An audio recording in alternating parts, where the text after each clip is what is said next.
Ang mga dimensional shamblers o kung minsan tinatawag na The Hunters from Beyond ay isang lahi ng mga alien beings na nagmula sa hindi kalayuan. Lumabas sila sa fictional universe na Cthulhu mythos na mula sa akda ng horror writer na si H.P. Lovecraft. Ano nga ba itong dimensional shambler? Halina't samahan niyo kong tuklasin ang kwento sa likod ng karakter na ito.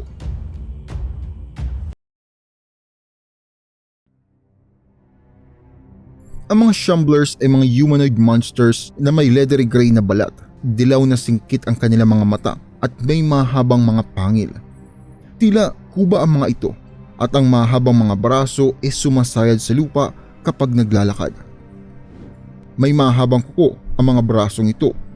Mukhang mga corporeal, ang kanilang dimension hopping nature ang dahilan kung bakit wala silang physical na form sa ating mundo. Kaya naman ay mahirap talunin ang shambler gamit ang conventional method. Halos imposible nga kung tutuusin.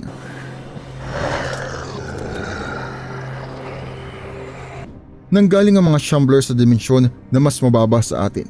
Isang lugar na ang pagkakadescribe, isang mahaba, matamlay na kapatagan kung saan ang kalangitan ay ang nagliliyab na impyerno. Kung paano sila nakakalipat ng dimensyon hindi pa rin nalalaman. Gaya ng ibang outsiders, hindi kumakain o umiinom itong mga shamblers. Wala rin silang special abilities na magpoprotekta sa kanila mula sa hostile na kapaligiran, maging mundane man o magical. Pero kaya naman nilang umiwas sa pagtatravel sa mga realms na alam nilang delikado sila. Mayroon silang kagustuhan na mag-explore sa iba't ibang planes at ang drive na yon ang bumubuo sa kanilang pangangailangan at kagustuhan. Itong mga dimensional shamblers ay medyo mahirap maintindihan physically at mentally dahil ang kanilang paggalaw at mga anggulo ay malayo sa mortal expectations. Ang hindi maipaliwanag na pagnanais nilang mag-explore sa iba't ibang planes ay pinaniniwalaan na curiosity. Pero maaring may goal din pala sila, isang kakaibang pangangailangan o baka adiksyon. Ang pakikipagdiskusyon sa mga shamblers upang malaman ang kanilang motivations o kung ano ba talaga ang pakay nila ay sobrang limitado dahil na nga rin sa hindi naman nagkokonektang pag-iisip ng mga tao sa pag-iisip nila. Medyo hostile din kasi sila sa ibang mga nilalang. Matatawag papunta sa ating dimensyon ang mga shamblers sa pamamagitan ng spell o pure will power. Matitinding hunters itong mga shamblers. Kapag nakapili na ng biktima, hihigupin nila ito papunta sa sarili nilang dimensyon. Mukha man nilang hinihila ang biktima, ang totoo pinapasa ilalim nila ito sa hypnotismo na kaya namang palagan kung malakas ang will ng biktima.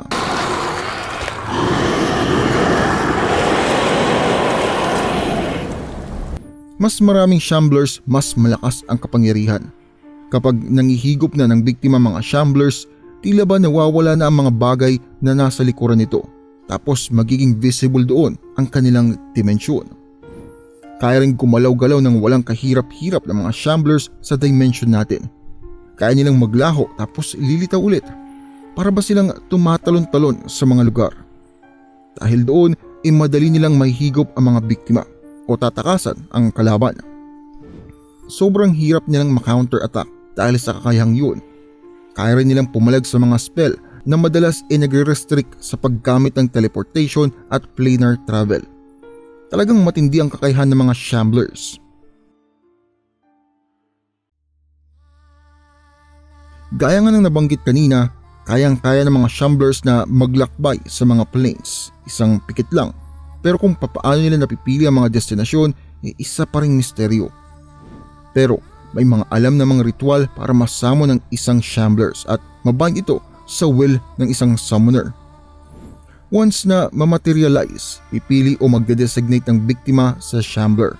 Tapos hahabulin na ng shambler ang biktimang yun sa pamamagitan ng paggawa ng maliit na dimensional holes na nilulusutan nito para mas mapalapit sa biktima. Kaya nga rin ang nabanggit ko kanina, matinding mental control ang ginagamit ng mga shamblers para magtapos ang biktima. At kapag nakuha ka na ng mga ito, ay kinakailangan na may malakas na willpower ka. Dahil kung hindi, hihilahin ka nila papunta sa kanilang dimensyon at ang kaluluwa mo ay kakainin ng mga kakaibang nilalang na ito. Kahit saan ay matatagpuan ang mga dimensional shamblers. Naglalakbay lang sila at humihinto kapag may kung anong kumuha ng kanilang atensyon. Ang kung ano na yun ay madalas na unusual na planar phenomenon. At madalas ay inaabot ng linggo o maging taon ang pag-oobserba ng mga shamblers bago muling kumalaw. Maingat sila sa mga planes na delikado para sa kanila.